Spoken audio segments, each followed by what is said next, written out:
Звук, звук, звук.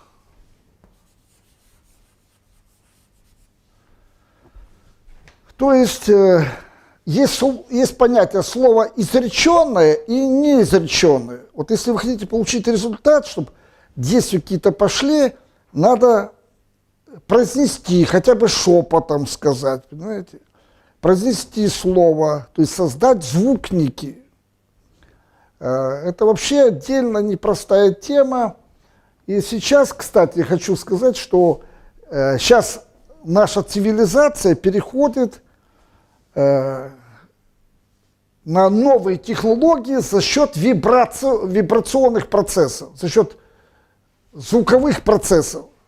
Вот сейчас, то есть, такой банальный пример приведу. Сейчас холодильные установки в России, например, разрабатываются. Не только в России, сейчас вот там и китайские целые аппараты есть, показывают в интернете и прочее. Да, когда мгновенно происходит заморозка воды, чего-то. Сейчас с помощью звука производится заморозка продуктов. Или, может, нагрев, вспомните, микроволновки, допустим. Это определенный есть звук. Просто вы, может, не все слышите. Есть звук – это вибрации. За счет этих вибраций сейчас как бы наука к этому подошла, пушки стреляют и прочее. Это такие технологии настолько устаревшие, вы даже не представляете. Сейчас достаточно, есть аппараты такие, видно, сейчас это запрещено использовать, не знаю, есть аппараты, когда можно за счет определенных звуков включаешь резонансную определенную систему. Вот танк стоит, направляют лазер в него, включают кнопочку, все танкисты мертвые. За счет звуковой волны. Поэтому лучу у каждого, значит, вырубает сердце. Все, лежат там 3-4 трупа в танке. Все. Танк новенький, хорошенький. Самый слабый человек, сейчас самое слабое место вот в этих вооруженных силах сейчас это человек. То есть незащищенный вот такими вибрационными технологиями. То есть определенный звук, специально направленный, открывает фантастические сейчас процессы. Вот там все аппаратура есть, техника есть такая уже.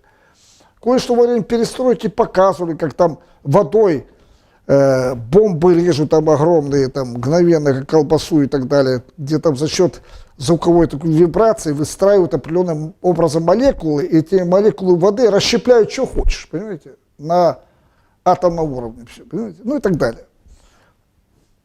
То есть мы должны с вами этими свойствами овладеть. Это есть божество, которое отвечает за этот закон, закон звука.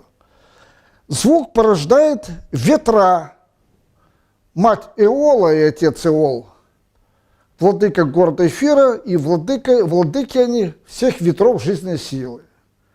То есть звук и ветер – это ну, как два брата, две сестры, понимаете, работают в паре, между ними в человеке есть кое-что. Вот обратите внимание, если божество звука и божество ветра, вот ветер здесь у нас, ветер,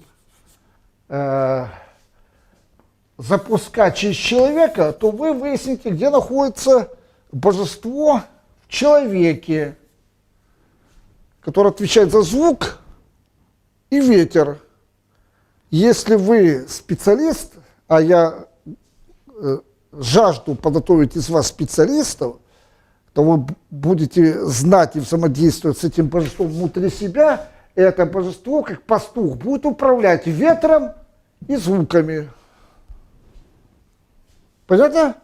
Это вас ждет, это будущее, которое мы будем сейчас приобретать в этом году. То есть все божества, вот эти парные, они отображены в теле человека. То есть, другими словами, каждый ваш орган, и внутри органа есть божество, вы об этом еще не знаете. Моя задача научить вас взаимодействовать с этими божествами своих органов, и вы будете управлять зеркальными, то есть парными этими божествами управлять. Управлять ветром, вибрациями. в зависимости от допуска. Управлять землей и небом. И так далее.